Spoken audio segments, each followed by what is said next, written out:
በቅድሚያ እንኳን ደስ አላችሁ ለማለት ወዳለሁ። እንኳን ደስ አላችሁ። መልካም መሳይ እንኳን አብሮ ደስ ያለን። እንደው አርበኛ መከታው የተለያዩ ጥረቶች ተደርገው ረጅም ሂደት ወስዶ ቅዳሜ ዕለት እውን አድርጋችኋል። እስቲ እንደው ባጭሩ ስለ ሂደቱ ስለነበረው አጠቃላይ ንግግር ውይይት እንዴት እንደነበረ ባጭሩ የምትገልጽልን ነገር ካለ? አመሰግናለሁ።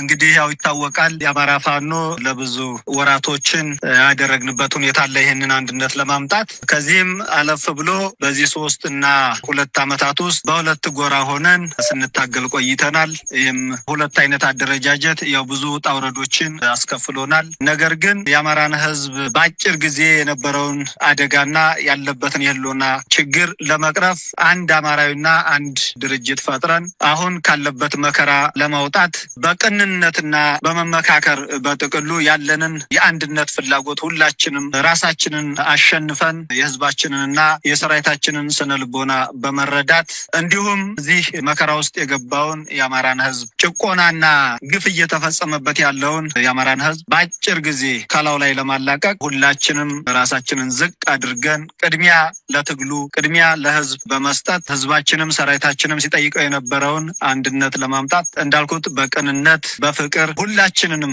ያለውን መተቻቸት ትተን ወንድማማችነትን አስቀድመን የአማራ ፋኖ ብሔራዊ ንቅናቄ ጥር 9 ለህዝባችን ለሰራዊታችን ለመላው ለአማራ ህዝብ ለዓለም አቀፉ ማህበረሰብ ለህዝባችን ደጋፊ ይፋ አድርገናል ማለት ነው። በዚህ ሂደት ውስጥ ያው ብዙ ነገሮች ይኖራሉ። ምክንያቱም ተቋም እንደዚህ ዝም ብሎ የሚፈጠር አይደለም። ድርጅት ዝም ብሎ በአንድ ቀን የሚፈጠር አይደለም። ብዙ ውጣ ውረዶች አሉት። ይሄንን ሁላ በውስጥ ያለንን ችግር ሙሉ በሙሉ በመፍታት አንድ ልብ በአንድ ሳምባ ተንፈሰን ይሄንን ትግል ለህዝባችን ይኸው ይፋ አድርገናል ማለት ነው። አርበኛ መከታው ወደ ኋላ መለስ ብሎ ሲታሰብ የተከፈለው መስዋዕትነት በግራ በቀኝ የአማራ ህዝብም እናንተም የድርጅት አመራሮችን በተለያየ መልኩ ያጣችሁበት የአማራ ህዝብ ዋጋ ከፍሎ በመጨረሻም እውን ሆኗል። እንደው ወደ ኋላ መለስ ሲባል ይሄ ቀን መርፈዱና ዋጋ ማስከፈሉን ስታስቡት ምን አይነት ስሜት ይሰጣችኋል? ይሄን ጊዜ ያህል መፍጀት ነበረበት ወይ? እንግዲህ ይታወቃል የአማራ ህዝብ በዚህ በ50 ምናምን አመት ውስጥ አንድ ድርጅት እንዳይኖረው አንድ ተቋም እንዳይኖረው የአማራ ህዝብ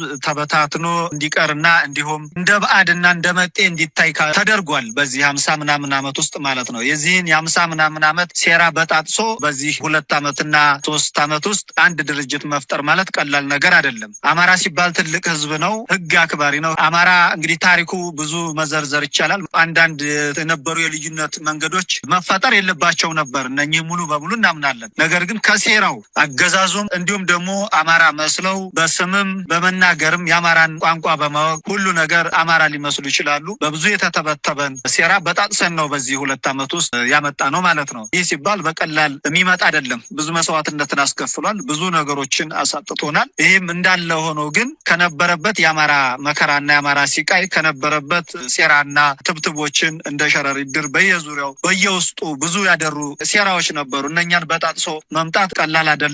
ነገር ግን እንደ ህዝብ እንደ ታሪክም እንዳልኩት የአማራ ህዝብ ብዙ ዘመናትን ሲያስተዳድርና ህዝብን መልካስ ይዞ ሀገር ሰርቶ ከተማ ቆርቆሮ የነበረ ቢሆንም ከዚህ ከትልቅ ህዝብ ይሄንን ሁኔታዎች ማሳለፍ የለብንም ነበረ። ነገር ግን አሁን የሆነው ሆኖ በአጭር ጊዜ መሳካቱ አሁንም ከምንም በላይ ደስታ ነው ብዬ ነው ማምነው። እኔ ወደፊት ያለውን ነገር ብዙ ዋጋ ብዙ ነገሮችን ብለናል። አሁን እምንከሰውና ይሄንን በአጭር ጊዜ እስካሁን ወደ ኋላ መለስ ብለን የምናያቸውና ብዙ ነገሮች ያጣናቸውን በአጭር ጊዜ ለመካስ ነው አሁን መጣር ያለብን ብዬ ነው ማስበው። እንግዲህ የህዝቡን ስሜት የሰራዊቱን አቀባበል እንዴት አያችሁት?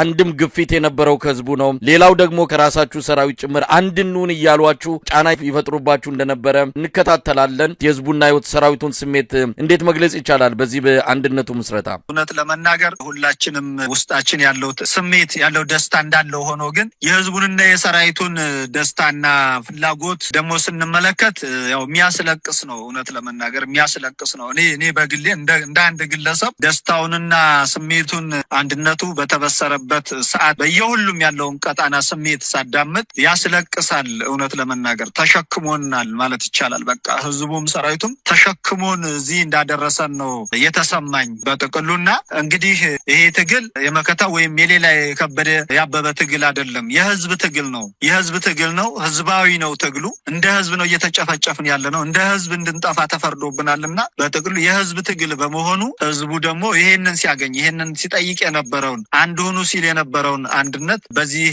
ዕለት አንድ ሆኖ በማየቱ የተሰማውን ደስታ የገለጸበትን ደስታ እውነት ለመናገር ከምንም በላይ በጣም የሚያኮራና የሚያስደስት ሆኖ ነው ያገኘነው። መሳይ ሌላው በዚህ አስተዋጽኦ ያደረጉ አካላት አሉ። በእርግጥ በመግለጫችሁ ላይም ምስጋና ያቀረባችሁበት ሁኔታ አለ። እንግዲህ መሳይ ያው በእኔ አቅም የሚገለጽ አይደለም። እንግዲህ የአማራ ህዝብ ነው ሊያመሰግናቸውም ታሪካቸውንም ሊገልጽ የሚችለውና እንግዲህ እንደ አንድ ድርጅት አመራር ከምንም በላይ ላመሰግን የምወደው አማራ ያው እንግዲህ ባህል አለው፣ ወግ አለው፣ እንዳልኩት መልካም ስነ ስርዓት ባለው እነኚህ ሰዎች ከአማራ አብራክ የወጡ የአማራ እንቁ ልጆችና ምሁራኖች ስለሆኑ እጅግ እኔ በእኔ ቃል አይደለም የሚገለጸው። እንግዲህ መላው የአማራ ህዝብ ይወዳቸውና ይህን ልፋታቸውን ነገ ለህዝብ ይፋ አድርጎ ሊያመሰግናቸው ይችላል ብዬ አስባለሁ። ሁሉን ነገር በማቻቻል ሁሉን ነገር በመገሰጥ ሁሉን ነገር ወደፊት የምንድንበትን አንድ እንደሆነ ሁሉን ነገር በማሳየት እንዲሁም ካላቸው ልምድ ካላቸው አሰራር በአጠቃላይ ይሄንን አንድነት ከኛ ጎንና ግንባር ቀደም ሆነው ይሄንን አንድነት ወጥተው ወርደው እውነት ለመናገር በሌሊትም በቀንም ይሄን አንድነት ለማምጣት እንቅልፋቸውንም አጥተው ስራቸው ሁሉን ነገር ትተው ነው ከኛ ጋራ በዚህ ወራት ውስጥ በአጭር ጊዜ ለህዝባችን ብስራት ለማሰማት የወጡትና የወረዱት ለማለት ነው። እኔ እንግዲህ በድርጅታችንም በሰራዊታችንም በህዝባችንም ስም ላደረጉት አስተዋጽኦ እጅግ በጣም በህዝባችን ስም ነው እኔ ምስጋና የማቀርበው።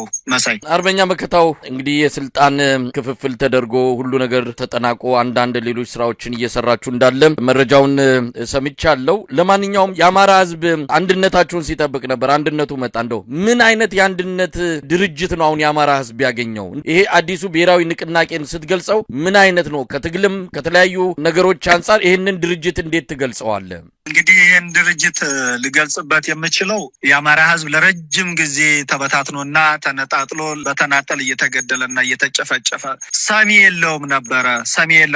አንድ ጊዜ ሆነ ሚዲያ ላይ ወጥቼ አማራ አባት የለውም ብያለሁ እና አሁንም ይሄ ድርጅት ለአማራ ህዝብ ጥላ ከለላ መዳኛ ሆኖ ወደፊት እንደ ህዝብ የሚኖርበትና እንደ ህዝብ ነጻነቱን አግኝቶ እንደ ህዝብ ሰርቶ የሚንቀሳቀስበት የአማራን ህዝብ ያቀፈ አማራን እንግዲህ ሊያሳድድና ሊገል ያሰበ አካል ሁሉ በዚህ ተቋም እንደሚዳኝ ነውና ይሄ ተቋም እንዳልኩት ለብዙ አመታት ያጣውን ነው የተወለደው ብዬ ነው የማስበው። ይሄ ድርጅት ዝም ብሎ የመጣም አይደለም፣ በደምና በአጥንት የተገነባ ተቋምና ድርጅት ነው። ይህ ደግሞ በአጠቃላይ የአማራን ህዝብ ያቀፈ እንዲሁም ቤቱን ሰርቶ ለሚኖርበት ሀገር በነጻነት የሚንቀሳቀስበት ተቋም እንደተወለደ እንደተፈጠረ ነው ይህን ተቋም የምገልጸው። እንግዲህ ለዚህ ንቅናቄ ምስረታ የአማራ ፋኖ አመራሮች ከሁሉም አቅጣጫ ያደረጉትን አስተዋጽኦ ከተመሰረተም በኋላ የሰጡትን መግለጫዎች ተመልክተናል። አርበኛ እስክንድር ነጋ የተሰጠውን ኃላፊነት ለሌላ አካል እንዲሰጥ በሚል ያቀረበው ደብዳቤ በግራ በቀኝም በተለያየ አስተያየት ተወስዷል። ድርጅቱ በተመሰረተ በማግስቱ ይሄ መሆኑ ቅር ያሰኛቸው ወገኖች፣ በእስክንድርም የታየው እንደዚህ አይነት መንፈስ እንዴት ሊገለጽ ይችላል?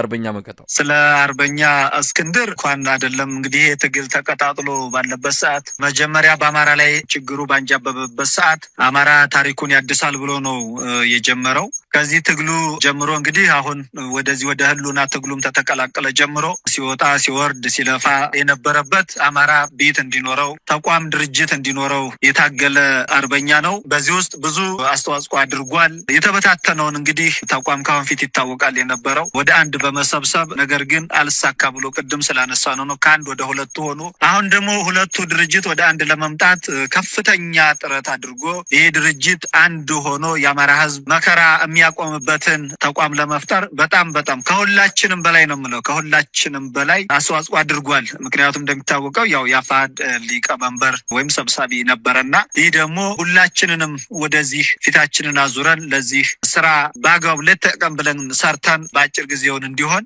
የበኩሉን ለቴክኒካል ኮሚቴውም ሀሳቡን በማቅረብ መታ ያለብንን ነገሮች ሁላ እንድንተው አድርጎ ለዚህ ድርጅት በጣም ከፍተኛ አስተዋጽኦ አድርጓል ማለት ነው።